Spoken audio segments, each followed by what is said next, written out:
Khulumka lamshuga SN Times kokbor koktoma no logitung ang ping kitab koktoma shukroboi kerak shalom Maharaja Bীর Vikram কিশোর মানিক্য বাহাদুর ফিলে সারা চেশিনি আচমা সাল অবর্ণীয় মাজার হাগে তিনি রবীন্দ্র শতবার্ষিকী ভবন মহারাজা বীর বিক্রম কিশোর মানিক্য বাহাদুর ফিলে সারা চেশিনি আচমা সাল পালাজাকা আচমা সাল পালাজাকমই পান্ডব ফাইমাঞ্জা ফিকা হাস্ত্রী মন্ত্রী ডক্টর মানিশা সালকাতিবর লোকসভানি এমপি মহারানী কীর্তি সিং দেববর্মা মন্ত্রী শুক্লাচরণ নোয়াদিয়া শ্রী শ্রী শান্তিকালী আশ্রমী পদ্মশ্রী স্বামী চিত্তরঞ্জন মহারাজ আগতল পৌর মেয়র দীপক মজুমদার লগিতে কুবুন সেই জায়গায় আজকে ওনার এই যে জায়গা একটা নাম গোত্রহীন সেই জায়গায় আমাদের সরকার সেটা ওনার মূর্তি বসিয়ে ওনাকে সম্মান দিয়ে আমরা সেই কাজটা করেছি। আমি আজকে যে ওনার যে 117তম জন্মবার্ষিকী উদযাপন আমরা করছি ওনার প্রতি শ্রদ্ধা শ্রদ্ধালি নিবেদন আমি করবো না, আমি বলবো যে প্রতিটা মানুষ ওনার সম্পর্কে জানা উচিত। একটু আগে আমাদের যে মহারানী কীর্তি দেববর্মা মহাদয়া বলছিলেন যে তৎকালীন সময়ে আমরা দেখেছি যে ঢাকার মধ্যে রায়পুর একটা শহর প্রসঙ্গ, সেখানে যখন দাঙ্গা লাগে মানুষ সেখান থেকে চলে আসছিল ত্রিপুরাতে, দরজা খুলে দিয়েছেন উনি, এবং শুধু থাকার জন্য না খাওয়ার ব্যবস্থা উনি করেছেন। এইরকম একটা মহারাজ যে জাতি জনজাতি সবাই মিলে মানুষ মানব ধর্মটা হচ্ছে সবচেয়ে বড় জিনিস, কোন রকম ডিভাইডেড পলিসি করতেন না। আমার মনে আছে যে বুদ্ধ মন্দিরে আমরা যাই, বেনুবন বুদ্ধ মন্দির, সেখানেও খুব সম্ভব 1942-তে 42-র আগে 41 মোস্ট প্রবাবলি সেখানে উনি বুদ্ধ মন্দির স্থাপন করেছেন, if I am not wrong. তো সেই জায়গার মধ্যে হিন্দু ধর্মের হয়েও উনি সেখানে বুদ্ধ ধর্মের প্রতি সম্মান জানিয়ে বুদ্ধ মন্দির করছেন। আমাদের এখানে অনেক মসজিদের ক্ষেত্রে ওনার ডাইরেক্ট আর ইনডাইরেক্টলি অনেক মসজিদ এখানে করেছেন। আর আমরা তো চাই আমরা এইভাবে সবাই মিলে সবকা সাথ সবকা বিকাশ বিশ্বাস আর তার প্রয়াস, এটা কিন্তু মানে শুধু একটা স্লোগান না, এটা সত্যিকারের অর্থে করার তাগিদে আমাদের এটা করা উচিত। কিন্তু কিছু লোক আছে নানা রকম ভাবে চেষ্টা করে যে কিভাবে ডাইভার্ট করা যায়, মানুষকে বিভ্রান্ত করো, আর তার মধ্যে নিজের রুটিটা ছেড়ে। এই তো অবস্থা আমরা এখন দেখছি যে অপোজিশন লিডার কি বলছে, ভোট চুরি করেছে করে রাহুল গান্ধী খুব হইচই করছে। আরে আগে নিজে একবার আঙুল দেখার আগে আরো 4টা আঙুল আপনার দিকে কিন্তু থাকে। আপনাদের সময় কি করেছেন, স্ক্যাম স্ক্যাম স্ক্যাম। আর সেই জায়গার মধ্যে মানুষ তো বুঝতে পারছে, যেখানে ইলেকশন কমিশন বলছে যে আপনারা একটা প্রমাণ পর্যন্ত আপনারা দেখাতে পারেন, আর এখন বাইরে এসে হইচই করছে। যখন ইলেকশন হয়েছে তখন তো আপনারা কিছু বলেননি, বারবার আপনাকে টাকা হয়েছে কোনো ভুলভ্রান্তি আছে কিনা তখন তো কিছু বলেননি। এখন হয়েছে পার্লামেন্টেও একটা মানে সমস্যার সৃষ্টি করে বাইরে এসে হইচই করছেন। এইগুলো মানুষ খাবে না, কারণ আপনাদেরকে মানুষ দেখে নিয়েছে ইউ আর অল টেস্টেড, 100 পার হতে পারেনি। সেই জায়গায় এখন বাইরে এসে এবং মিডিয়ার মাধ্যমে চেষ্টা করছে যে একদম সত্যের জয়ের জন্য ওরা চিৎকার করছে। অদ্ভুত লাগছে ভারতকে যেভাবে এখন চলছে আমাদের, এবং সেইগুলো আমাদের মহারাজা বীর বিক্রম কিশোর মানিক্য বাহাদুরের যেসব কাজ তার উপর ভিত্তি করে আমাদের রাজ্য সরকার সেই ব্যাপারে এইসব নিজের ব্যক্তিদের প্রতি আমাদের সম্মান জানিয়ে আমাদের কাজ করা উচিত। উনি 1942-তে ভাবা যায় one of the oldest airport আগরতলাতে উনি স্থাপন করেছেন। ভাবা যায় এগুলো তো আমরা কোনোদিন আমরা ভাবতে পারিনি, এবং সম্মান দেওয়া হয়নি। আমরা এসে মাননীয় প্রধানমন্ত্রী নিজে এসে ওনার প্রতি সম্মান দিয়ে মহারাজা বীর বিক্রম এয়ারপোর্ট করেছেন। প্রায় যে তাম্র মূর্তি আমরা ওখানে স্থাপন করেছি, এবং নতুন যে এখন এয়ারপোর্টটা হয়েছে সেখানেও আমরা ওনার পূর্ণবয়ন যে মূর্তি সেখানে আমরা স্থাপন করেছি। আমরা সম্মান দিতে জানি, কিন্তু অনেক সময় অনেকে বিভ্রান্ত করার চেষ্টা করে। কেউ কাউকে বাদ দিয়ে কেউ যদি মনে করে আমি আইসোলেটেড হয়ে আমি কাজ করবো, কোনো দিন না নিজের উন্নতি হবে, না রাজ্যের উন্নতি হবে, না নিজের যে চিন্তা ভাবনা সেটারও উন্নতি হবে। আমরা চাই আগামী প্রজন্মে যারা এখানে ছেলে মেয়েরা আছেন, যারা আগামী দিনের প্রজন্ম, তাদের কাছে একটা সুস্থ পরিবেশ, সুস্থ মানসিকতা, সুস্থ বিকাশের রাস্তা দেখানো। সেই দিশায় আমরা কাজ করছি, যাতে এটা সুন্দরভাবে যে ভারতবর্ষ সনাতন, যে সনাতন কথা বলে অর্থাৎ কি, সনাতন দেশ মানে তা এই দেশ কবে হয়েছে তার শেষ নেই, কেউ বলতে পারবে না।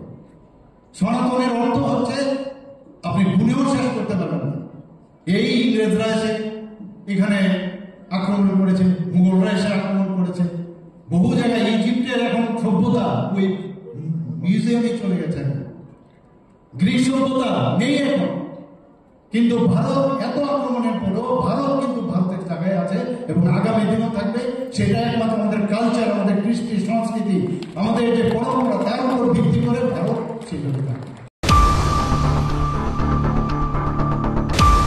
Kerak Maharaja Bir Bikram Kishore Manikya Bahadur ni file sara chesini Achema Sal Nahan Mungo Agotala Pur Nigam ni Shaktorbai Maharaja Bir Bikram Chomonio Maharaja Mangtonga Malare Shraddhanjali Reka Mantrakra Dr. Manisha Oshala 500 থেকে আগরতলা পৌর নিগম নি mayor Dipak Majumdar 20 নম্বর word নি corporator Ratna Dutta পৌর নিগম নি commissioner নি লগিতে কুমুদ্রক মহারাজা বীর বিক্রম কিশোর মানিক্য বাহাদুর একজন স্বপ্নদ্রষ্টা ব্যক্তি ছিলেন এবং ওনার যে চিন্তাভাবনা সেটা আজকের তারিখেও কিন্তু প্রাসঙ্গিক। ত্রিপুরাতে যেভাবে মানে আধুনিক ত্রিপুরা রূপকার হিসাবে ওনাকে বলা হতো, আমরা দেখছি এখনও বর্তমান ত্রিপুরার উন্নয়নের ক্ষেত্রে ওনার যে চিন্তাভাবনা, আমরা ত্রিপুরা সরকার উনি যে স্বপ্ন দেখেছিলেন সেই স্বপ্নকে এখনও কিন্তু আমরা বাস্তবায়িত করছি। আমরা জানি যে বিদ্যাপীঠ নিয়ে উনি খুব চিন্তাভাবনা করতেন এবং কীভাবে এখানে পড়াশোনার জগতে এবং একটা গ্রামীণ বিশ্ববিদ্যালয়ের কথা উনি চিন্তা করেছেন এবং সেটাকে সামনে রেখে উনি চেয়েছিলেন যে এখানে মেডিকেল কলেজ হোক, জেনারেল কলেজ হোক, এখানে ইঞ্জিনিয়ারিং কলেজ হোক। সেটাকে কিন্তু আমরা বাস্তবায়িত করছি। এর আগে আমরা দেখেছি মহারাজা বীর বিক্রম কিশোর মানিক্য বাহাদুরের নামে আগের যে সরকার ছিল ওরা কোনো দিন ওনার সম্পর্কে বা অন্য যে কোনো দল ওনার সম্পর্কে উচ্চবাক্য কিছুই করেনি ওনার সম্পর্কে। এবং উনি যে ত্রিপুরার জন্য যা কাজ করে গেছেন সেটাকে যাতে মানুষ না জানতে পারে তারও ব্যবস্থা কিন্তু ওনারা করেছেন। কিন্তু মাননীয় প্রধানমন্ত্রী নরেন্দ্র মোদীজি আসার পর এবং আমাদের সরকার এখানে 2018-তে প্রতিষ্ঠিত হওয়ার পর আমরা যেভাবে মহারাজাদের বা মহারাজা বীর বিক্রম কিশোর মানিক্য বাহাদুরকে আজকে 117তম ওনার জন্মবার্ষিকী, আমি বলবো যে ওনাকে শ্রদ্ধা তো নিবেদন আমরা করছি, পাশাপাশি সমস্ত ত্রিপুরাবাসীকে আমি বলবো যে ওনার যে কীর্তি এবং উনি যা করে গেছেন ত্রিপুরার জন্য সেই সম্পর্কে মানুষ জানুন। আমরা ওনার আগে উনি শেষ মহারাজা ত্রিপুরা রাজ্যের ছিলেন। এর আগে আমরা বীরচন্দ্র মানিক্য বাহাদুর, রাধাকিশোর মানিক্য বাহাদুর এবং বীরেন্দ্র কিশোর মানিক্য বাহাদুর, সত্যিকারের অর্থে উনি উত্তরাধিকার ছিলেন এবং যেভাবে ত্রিপুরাকে উনি সাজিয়ে তোলার চেষ্টা করেছেন। আমরা 1942 সনের কথা যদি বলি, ত্রিপুরাতে one of the oldest airport উনি সেটাকে স্থাপন করেছেন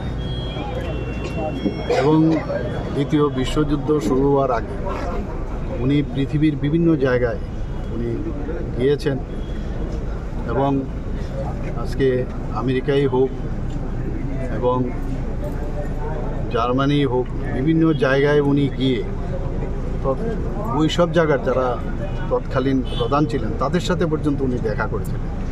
এক তো ওখানে গিয়ে ঘুরে উনি আধুনিক যে দেশ বা একটা শহর কিভাবে সাজাতে হয় সেটা ওনার মধ্যে সেই আইডিয়া যখন আসলো, এসেই কিন্তু এখানে সেইভাবে উনি চেষ্টা করেছেন এবং জাতি জনজাতি ওনাদেরকে একসাথে রাখার আমরা বিভিন্ন সময় আমরা দেখেছি। তৎকালীন সময়ে যখন ঢাকাতে কোনোরকম সেখানে দাঙ্গা হয়েছিল, তো দাঙ্গা পীড়িত যারা ব্যক্তিরা এখানে যখন এসেছিলেন তাদেরকে উনি থাকা এবং খাওয়ার ব্যবস্থা পর্যন্ত করেছেন। আজকে অনেকে অনেক কিছু বলে এবং ওনার কাছে আমরা দেখেছি তৎকালীন সময়ে, আমরা যদি বুদ্ধ মন্দিরের কথা বলি, উনি হিন্দু ধর্মের দীক্ষিত হয়েও মানে এখানের বেনুবনে যে বুদ্ধ মন্দির স্থাপন করেছে, যে কোনো রকম মানে যে পার্টিকুলার যে হিন্দু ধর্মকেই এখানে বেশি করে করতে হবে সেরকম না, সব ধর্মের প্রতি ওনার আস্থা ছিল। অনেক কিছু শেখার আছে ওনার। আজকে ওনার এই 117তম জন্মবার্ষিকী উপলক্ষে আমি সমস্ত ত্রিপুরাবাসীকে হার্দিক অভিনন্দন ও শুভেচ্ছা জানাচ্ছি।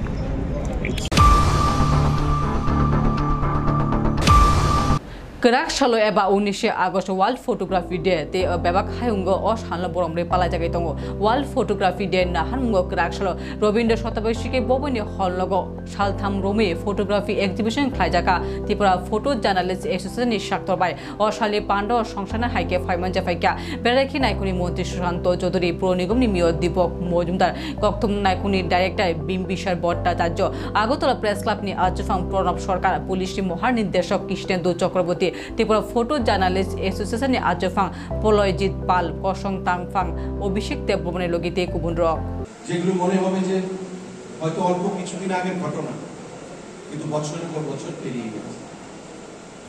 আমাদের মেমোরি অনেক কিছু স্মরণে রাখতে পারে না, কিন্তু ফটোগ্রাফি বা ফটোগ্রাফ আমাদেরকে সেটা স্মরণ করিয়ে দেয়। আজকে এখানে যে ফটোগুলো হয়েছে সেগুলো অনেক পুরোনো ছবি বা রিসেন্টলি তোলা হয়েছে, কিন্তু হয়তো 2 বছর 4 বছর 5 বছর বাদে এগুলো পুরান হবে, কিন্তু ফটোগুলো থেকে যাবে, আমাদের স্মৃতিতে থেকে যাবে। আমাদের নেক্সট জেনারেশন সেগুলোকে দেখবে যদি আমরা সেগুলোকে প্রিজার্ভ করে রাখতে পারি। গণতন্ত্রের চতুর্থ স্তম্ভ হিসেবে সংবাদ মাধ্যম একটা বিশেষ ভূমিকা পালন করে, এবং সংবাদ মাধ্যমকে আপনারা আপনাদের জীবনের উপর জীবনের ঝুঁকি নিয়ে যে কাজগুলো করে যাচ্ছেন শক্তিশালী করার জন্য, 4th পিলার অফ ডেমোক্রেসিকে, সেটা নিশ্চয়ই প্রশংসনীয়, প্রশংসার দাবি রাখে। এবং ত্রিপুরার যারা ফটো জার্নালিস্টরা রয়েছেন তারা শুধু ত্রিপুরাতেই নয়, ত্রিপুরার বাইরেও আপনাদের কাজ যথেষ্ট প্রশংসা কুড়িয়েছে। কারণ যখন আমরা আনন্দবাজার দেখি, যখন আমরা প্রতিদিন দেখি, যখন আমরা বর্তমান দেখি বা টাইমস অফ ইন্ডিয়া দেখি, হিন্দু দেখি, টেলিগ্রাফ দেখি, স্টেটসম্যান দেখি, এই সংবাদপত্রগুলোতে যখন বিভিন্ন সময় ত্রিপুরার ছবি প্রকাশিত হয়, ত্রিপুরার সাংবাদিকদের, তখন কিন্তু সত্যি মনে হয় যে আমাদের রাজ্যের সাংবাদিক বা ফটো জার্নালিস্টের ছবি ওই জাতীয় স্তরের পত্রিকাতে প্রিন্ট করা হয়েছে বা ছাপানো হয়েছে। এটা ত্রিপুরার একজন নাগরিক হিসাবে এটা নিশ্চয়ই আমাদের কাছে গর্বের বিষয়, এবং আপনাদের যে কাজ সেটাকে প্রশংসা করে আপনাদের এই কাজকে সামনের দিকে আগামী দিনে এগিয়ে নিয়ে যাওয়ার জন্য আমরা নিশ্চয়ই আপনাদেরকে সেই সাহস যোগাবো। আজকের এই বিশ্ব যে ফটো জার্নালিস্ট বা ফটোগ্রাফি ডে, ফটো জার্নালিস্টদের জন্য এখানে আয়োজন করা হয়েছে। আমি আপনাদের প্রত্যেককে অনেক অনেক শুভেচ্ছা জানাচ্ছি, অভিনন্দন জানাচ্ছি, এবং আপনাদের কাজের জন্য যেটা বিগত দিনে আপনারা করেছেন জীবনের ঝুঁকি নিয়ে, সেই কাজকে আপনারা এগিয়ে নিয়ে যাবেন। আমাদের প্রাক্তন মুখ্যমন্ত্রী, আমাদের বর্তমান মুখ্যমন্ত্রী, সংবাদপত্র বান্ধব বা সাংবাদিক বান্ধব, আমাদের সরকার সাংবাদিক বান্ধব। এখানে প্রণববাবু আছেন, বরাবর সাংবাদিকদের জন্য, সংবাদপত্রের জন্য, আপনাদের জন্য লড়াই করেছে। আমিও আইসিএ দপ্তরের মন্ত্রী ছিলাম, প্রতিনিয়ত আপনাদের অ্যাক্রিডিটেশন কার্ড, সাংবাদিকদের সেখানে হেলথ ইন্স্যুরেন্স, আমাদের সাংবাদিকদের কোয়ার্টার, আমাদের সাংবাদিকদের বা সংবাদপত্রের গ্রেডেশন, সংবাদপত্রের অ্যাডভার্টাইজমেন্ট রেট বৃদ্ধি, সেগুলোকে নিয়ে ওনারা বরাবরই সেখানে সরব ছিলেন। মুখ্যমন্ত্রীর সঙ্গে, আইসি দপ্তরের মন্ত্রী যখন আমি ছিলাম, আমার সঙ্গে কথা বলেছি, এবং আমরাও চেষ্টা করেছি যারা এই পেশার সঙ্গে, একটা নোবেল পেশা প্রফেশন সঙ্গে আপনারা যুক্ত রয়েছেন, আপনাদের পাশে দাঁড়িয়ে আপনাদের মনোবল বৃদ্ধি করার জন্য। আজকে সংবাদ মাধ্যম বা সংবাদপত্রের পরিধি বৃদ্ধি পেয়েছে। আগে একটা সময় ছিল 30 বছর 40 বছর আগে আমরা যখন দেখতাম যে অনেক কষ্ট করে সংবাদপত্র প্রকাশিত হতো। আজকে অত্যাধুনিক মেশিন এসছে, আপনাদের যারা ফটোগ্রাফাররা আছেন, আপনাদের ফটোগ্রাফি, আপনারা বহুমূল্যবান ফটোগ্রাফ যেটা দিচ্ছেন সেগুলো সুন্দর ঝকঝকে মেশিনে ছাপিয়ে জনতার কাছে সেগুলো পেশ করা হচ্ছে, বহির্রাজ্যে পাঠানো হচ্ছে। তীব্রমঠনি এমএলএ রঞ্জিত দেবরনি কাইসা কক্তুন গেরেবে চর্চা চেঙ্গি থাকা বেবাক হাস্ত যে বেবাক জনজাতি শিকলি রকনি অন্য জাতিনি শিকলা রকনি লগে কাজাকে অ বেবাক জনজাতি শিকলি রকনি বেবাক তমুনি এসটি শেপসাপ বাতি খাইনানি কইমুং খাই জাতীয় তহশিলি উপজাতি কমিশন কক্তুন রেখা এমএলএ রঞ্জিত দেবরমাতি অ কক্ননাউই হাস্ত ক কাসামানি চেঙ্গি থাকা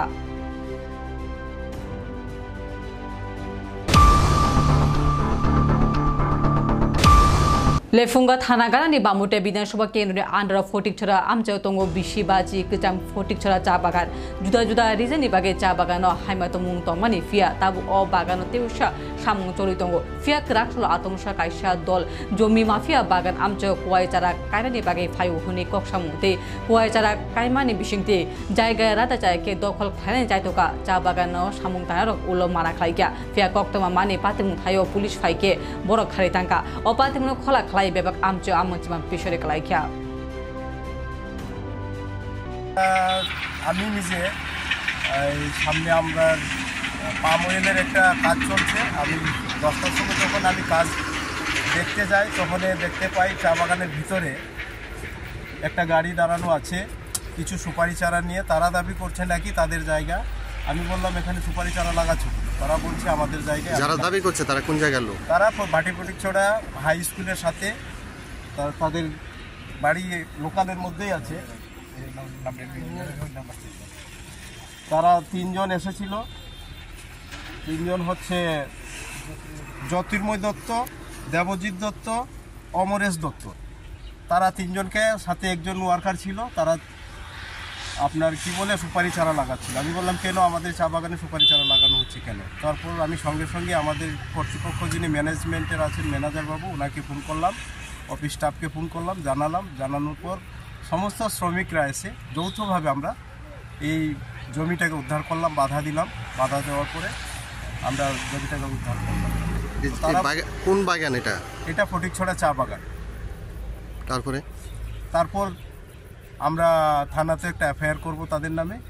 আমরা যৌথভাবে যারা শ্রমিক ছিল সবাইকে নিয়ে সংঘবদ্ধভাবে আমরা আমাদের জমিকে উদ্ধার করি। যারা দখল করতে আসে জায়গাটা, ওদের কাছে কি কোনো পেপার আছে? কোনো পেপার নেই। ওরা বারবেলি বলছে এটা আমাদের জায়গা নাকি। আমাদের প্রশ্ন হচ্ছে আমরা যারা দীর্ঘ 50-60 বছর ধরে যারা আমাদের এই বাগান তৈরি করে গেছে, আজকে 50-60 বছর ধরে এখান থেকে আমরা প্লাকিং করতাম, চা পাতা তুলতাম। এখন একটু ম্যান্ডের কারণে মানুষের অভাবে আমরা অনেকটি সেকশনে করতে পারছি না। তখন নতুন একটা কোম্পানি আসার পর সবগুলোতেই আমরা এখন রিকভারি করার চেষ্টা করছি। সব বাগানগুলি আমরা পুনরুদ্ধার, আবার জঙ্গল কাটিং করে নতুন করে প্ল্যান্টেশনের পরিকল্পনা নিয়েছি এবং কাজ যথারীতি চলছে। আপনার নাম? আমার নাম গোপাল বোনাস, আমি চা বাগানের স্টাফ।